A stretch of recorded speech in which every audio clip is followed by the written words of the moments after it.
Oi, pessoal, bom dia. Estamos aqui de novo com a nossa meditação diária sobre o Evangelho, todos os dias às 11h30.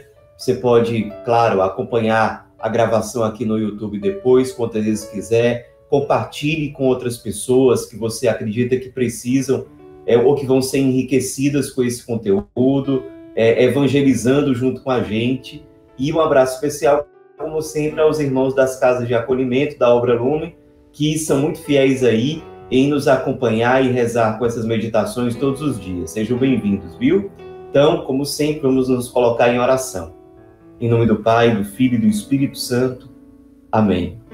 Vinde, Espírito Santo, vinde por meio da poderosa intercessão do Imaculado Coração de Maria, vossa amadíssima esposa.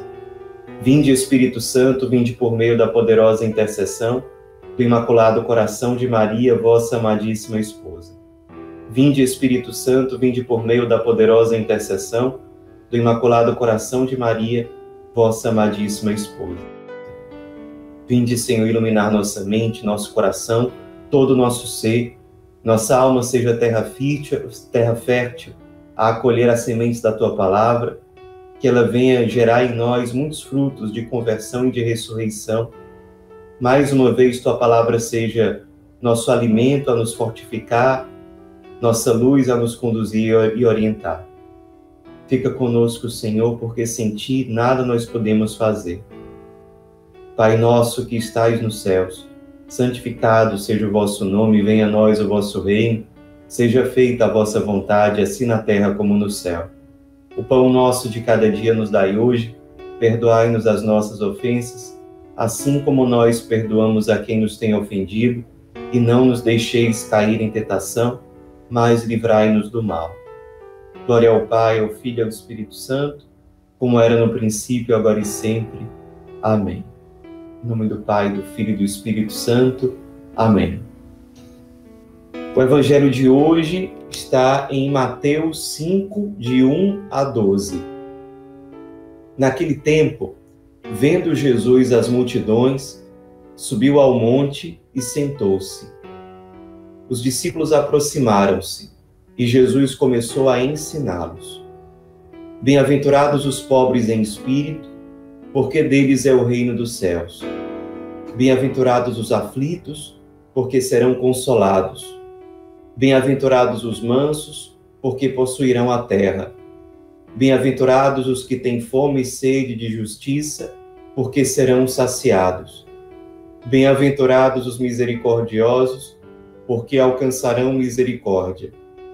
Bem-aventurados os puros de coração, porque verão a Deus. Bem-aventurados os que promovem a paz, porque serão chamados filhos de Deus.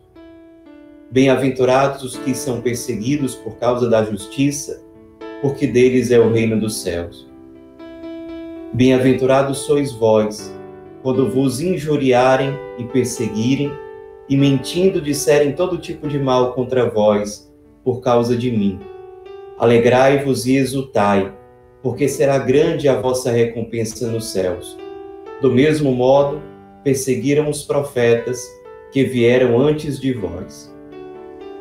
Pessoal, então nós temos aqui um trecho do famoso Sermão da Montanha, que começa no capítulo 5 de São Mateus. Aliás, nós passamos algum tempo lendo nessas missas, na liturgia de segunda a sábado, o Evangelho de Marcos. E aí nós finalizamos a leitura do Evangelho de Marcos, né? Porque as partes do Evangelho de Marcos que viriam depois são partes que já são mais direcionadas à crucificação de Jesus, à sua condenação, à sua crucificação, que são trechos que a gente costuma ler mais na época da Quaresma e da Páscoa. Então a gente finalizou a leitura do Evangelho de Marcos, agora dentro do tempo comum, e a gente começou agora uma leitura do Evangelho de Mateus. Não é uma leitura que começa exatamente do começo do Evangelho de São Mateus, porque esses primeiros capítulos de São Mateus são mais direcionados à infância de Jesus. Então a gente lê esses trechos de São Mateus, geralmente já na época do Advento, do Natal. Aí, no tempo comum, a gente lê São Mateus nessas liturgias de segunda a sábado, a partir do capítulo 5, com o Sermão da Montanha, que é um sermão longo, é uma grande pregação de Jesus, que começa no capítulo 5 e se estende também para o capítulo 6 e para o capítulo 7 de São Mateus. Então, ao longo de vários dias aí, a gente vai estar lendo os trechos do Sermão da Montanha. Aliás, amanhã vai ser lida, inclusive, a passagem fundante, ou trecho do Sermão da Montanha, onde está a passagem fundante do Lumen, vai ser a meditação amanhã com o Edwin, vocês vão acompanhar. E é interessante que logo antes do trecho que tem a nossa passagem fundante, que é o assim brilha a vossa luz diante dos homens, para que vendo as vossas boas obras glorifiquem o Pai que está nos céus, antes desse trecho nós temos a fala de Jesus sobre as bem-aventuranças. O que é a bem-aventurança? É a felicidade verdadeira, a felicidade que tem sabor e cheiro de paraíso. Ou seja, a grande pregação de Jesus, talvez a pregação mais famosa de Jesus, que é a do Sermão da Montanha, ela começa com uma fala sobre o que é a felicidade. O que é a verdadeira felicidade? O que é a felicidade de acordo com os critérios do Evangelho? Qual é a felicidade que realmente vai nos levar para o paraíso, para o reino de Deus? Esse é o tema desse trecho do Sermão da Montanha, que também é chamado de Sermão das Bem-aventuranças.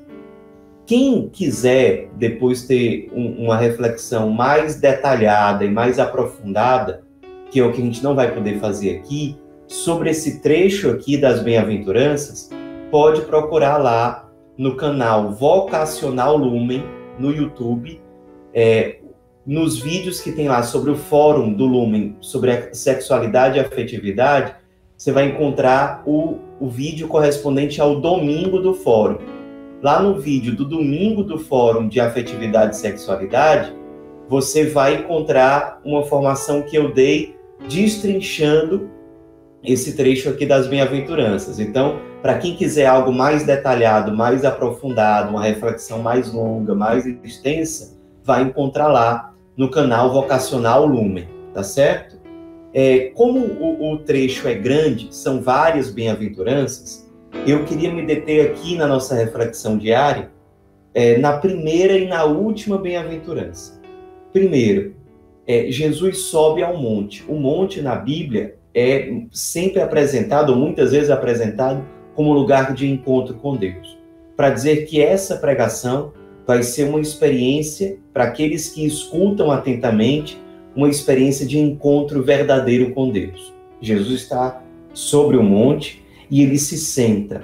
O sentar-se significa aqui duas coisas, segundo o comentário dos padres da igreja. Sentar-se é a posição própria do mestre. Ele se senta e começa a ensinar, para dizer que a nossa postura diante do Cristo deve ser uma postura de discípulos, de alunos que estão realmente dispostos a aprender, a acolher o seu ensinamento e deixar que ele gere frutos na nossa vida. Segundo, o sentar-se é uma posição de descer. Então significa que o Cristo ele pode ensinar pelo seu movimento de encarnação. Ele mesmo sendo Deus, se fez homem, e exatamente na condição humana, ele pode nos ensinar utilizando palavras humanas, gestos humanos, ou seja, o ato de Jesus de ensinar é fruto da sua humildade, do seu descer, do seu encarnar-se, do seu assumir a nossa condição humana. E a partir dessa posição, assumindo a posição de mestre, e de um mestre humilde, que entra dentro da nossa história, ele começa a falar sobre o que é ser feliz. O que são as bem-aventuranças? E a primeira, eu vou fazer a reflexão com base na primeira e na última, certo? Por conta do tempo. A primeira bem-aventurança primeiro, qual é a promessa que acompanha essa bem-aventurança? Cada promessa cada bem-aventurança tem uma promessa que lhe acompanha. A primeira bem-aventurança, a promessa dela é o reino dos céus. E a bem-aventurança é: bem-aventurados os pobres em espírito, porque deles, a promessa, é o reino dos céus. Se você olhar para a última bem-aventurança, a promessa também é o reino dos céus. Ou seja, a grande promessa para quem é bem-aventurado, para quem busca a verdadeira felicidade, é participar do reino dos céus, participar do paraíso. Para dizer que a verdadeira felicidade, a felicidade prometida pelo Cristo, não é uma felicidade presa a esse mundo. É uma felicidade que, nas palavras de São Filipe Neri, prefere o paraíso. Tem gosto de paraíso, tem cheiro de paraíso. E a primeira bem-aventurança aponta exatamente para isso. Bem-aventurados os pobres em espírito. Quem são os pobres em espírito? São aqueles que não são apegados às coisas desse mundo, aos bens desse mundo, às riquezas desse mundo, aos prazeres desse mundo, ao status, à fama desse mundo. São aqueles que estão dispostos a se desapegar dos seus vícios terrenos pelo paraíso. Nós fomos criados para amar. E nós só vamos amar no sentido mais pleno da palavra se nós tivermos essa alma, esse coração desapegado, disposto como Cristo que se encarna a descer, a sermos humildes, a sermos pobres em espírito. O caminho das virtudes começa com uma postura de humildade. Sem uma verdadeira humildade não existe uma plena virtude, uma plena vida virtuosa. E o caminho para a bem-aventurança, o caminho para a felicidade, começa exatamente por aderir a uma espiritualidade da pobreza, a uma virtude da pobreza. Talvez você não seja feliz ou ainda não tenha uma alegria realmente plena, exatamente porque você tem procurado essa alegria em coisas passageiras, no ter, no poder, no prazer, nos bens materiais, nas preocupações do mundo. É claro que se você ocupar todo o espaço da sua alma com essas coisas que passam, você vai ficar ansioso, você vai ficar com medo de perder essas coisas, você vai ficar triste, você não vai ficar realizado. A primeira coisa para a gente se realizar como ser humano é a gente colocar cada coisa no seu devido lugar. Não é que os bens não tenham nenhuma importância, mas com certeza eles não são o mais importante, ou não estão na lista das coisas mais essenciais da vida. Talvez seja um momento para que você encontre um caminho de felicidade, de realização, de reajustar essas coisas dentro da sua alma. O que você tem colocado em primeiro lugar? Os pobres em espírito do Evangelho, os Anauim, na linguagem dos judeus do tempo de Jesus, são aqueles que confiam plenamente em Deus, que reconhecem a sua limitação, a sua pobreza e se entregam inteiramente a Deus. Confiam plenamente nele e o amam. Você está disposto a fazer isso? A deixar as coisas passageiras em segundo plano, a ter o olhar voltado para Deus, voltado para o Cristo, confiar inteiramente a Ele, querer viver com Ele, querer se configurar a Ele e relativizar aquilo que é relativo e absolutizar e fazer ser absoluto realmente o único absoluto que é Deus, colocar realmente Deus em primeiro lugar e ajustando as coisas secundárias em lugares secundários. Quem sabe você tem absolutizado o dinheiro e tem relativizado a verdade, a bondade, a misericórdia, esses princípios que nos unem mais diretamente a Deus. Quem sabe seja o momento de você reajustar isso tudo. Sem esse reajuste, não vai ter um caminho de felicidade verdadeira, evangélica possível. Uma felicidade que prepara para você o reino dos céus. Uma felicidade que prepara para você o paraíso. Que já faz você experimentar em algum grau o paraíso já nesta vida, já neste mundo.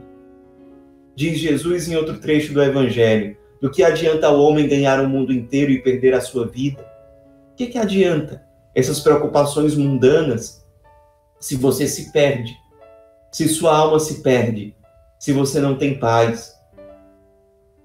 Para esse caminho ser vivido, é preciso que haja um despojamento, uma kenosis, um esvaziamento em relação às coisas que passam, para que você possa realmente se encher da presença de Deus, ser pronto para amar, para colocar em primeiro lugar, de fato, as coisas mais importantes, voltadas todas elas para Deus. e deixar realmente em lugares secundários aquilo que é secundário, que talvez sejam as coisas que a gente mais tem se preocupado. Bem-aventurados os pobres em espírito. Medite hoje sobre isso. Se a gente começa por um caminho espiritual, a partir daí, a gente vai passar por cada bem-aventurança, até chegar na última delas, ou já no final delas. Bem-aventurados os que promovem a paz, porque serão chamados filhos de Deus. Ou seja, a promessa que acompanha o final do caminho das bem-aventuranças é a nossa condição de filhos de Deus ser realmente concretizada. Quem é o Filho de Deus por excelência? É o Cristo. Ou seja, o caminho das bem-aventuranças, ele termina, ou ele chega ao seu acabamento final com a nossa condição de filhos de Deus assumida. Ou seja, com a nossa configuração ao Cristo. Nós nos tornamos semelhantes a Ele de fato. Nós temos um coração semelhante ao de Cristo, um olhar parecido com o dele. O caminho das bem-aventuranças, ele finaliza. Ele chega à sua plena realização com a nossa total configuração ao Cristo. Tomando posse da nossa condição de filhos de Deus. Amando como Ele, sendo sinais da sua presença diante do mundo. Por isso que é a bem-aventurança que tem como promessa o sermos filhos de Deus, é a bem-aventurança que diz, bem-aventurados os que promovem a paz. É promover o shalom, a presença do Cristo diante do mundo. A nossa vida passa a ser sinal da presença de Cristo diante do mundo. Por isso nós conseguimos promover a paz por onde nós estamos. Não através de palavras vazias, mas através de uma vida, de uma presença, como dizia São Marcelino Champagnat, uma presença de Cristo na vida das pessoas, uma presença do ressuscitado na vida do mundo. A bem-aventurança, ela finaliza, portanto, com o ser Cristo, ser aquilo que eu fui criado para ser. Por isso eu consigo promover a paz onde eu estou. Não é um mero sentimento, fruto de uma boa vontade, mas é algo real encarnado na minha vida, porque o Cristo encarnado em mim transmite paz para as outras pessoas. Essa configuração com Cristo é tão perfeita que é uma configuração, inclusive, na perseguição, no sofrer a cruz com perseverança. Bem-aventurados os que são perseguidos por causa da justiça, porque deles é o reino dos céus. Nós vamos enfrentar as cruzes da vida, o caminho da bem-aventurança não deixa de lado a cruz. Vai ter cruz, mas nós vamos enfrentar essa cruz sabendo que o reino dos céus nos espera, porque isso é uma promessa. Isso nos dá alegria, coragem. E a cada sofrimento que a gente tiver na vida vai ser uma ocasião para nos ensinar a amar mais. Para nos configurar ainda mais ao Cristo que enfrentou a cruz por nós, por amor a nós, que nos amou até o fim, até o extremo, pela nossa salvação. Nós vamos conseguir atualizar no fim do caminho das bem-aventuranças aquilo que disse Jesus na última ceia. Amai-vos uns aos outros, como eu vos amei. Amando como Cristo ama, nós estaremos vivendo aquilo que nós somos criados para ser. Nós somos criados para amar. E nós somos criados para amar na estatura do Cristo. Ele conquistou para nós essa graça de Deus. A verdadeira felicidade é amar sem medida. Amar na condição de filho de Deus. Amar na condição do Cristo que se entrega e que é resposta e que se consome e que se oferta até o fim. A verdadeira felicidade não é, portanto, um fechar-se em si mesmo. É um dar-se, é um sair. Aquele caminho de descer que começa com a bem-aventurança, bem-aventurados os pobres em espírito, aqueles que se esvaziam, que se despojam, ele chega à sua conclusão na plena configuração com Cristo ressuscitado. Nós estamos verdadeiramente prontos a amar como Ele. Nós somos criados com amor, pelo amor, para o amor. Essa é a verdadeira felicidade que nós conseguimos saborear ainda neste mundo e que vamos experimentar em total plenitude com a graça de Deus lá no paraíso, lá no reino dos céus, que é promessa duas vezes nas bem-aventuranças. É promessa da primeira bem-aventurança e é promessa da última bem-aventurança. Sejamos felizes, tomemos posse dessa graça, tomemos posse do reino dos céus, que já pode ser tocado como um véu, a partir de um véu, já nesta vida, já nos caminhos desse mundo. Sejamos felizes, Sejamos bem-aventurados, vivamos o Evangelho, nos despojemos e nos configuremos ao Cristo ressuscitado. Amém. Ave Maria, cheia de graça, o Senhor é convosco. Bendita sois vós entre as mulheres e bendito é o fruto do vosso ventre, Jesus. Santa Maria, Mãe de Deus, rogai por nós, pecadores, agora e na hora de nossa morte. Amém. Em nome do Pai, do Filho e do Espírito Santo. Amém.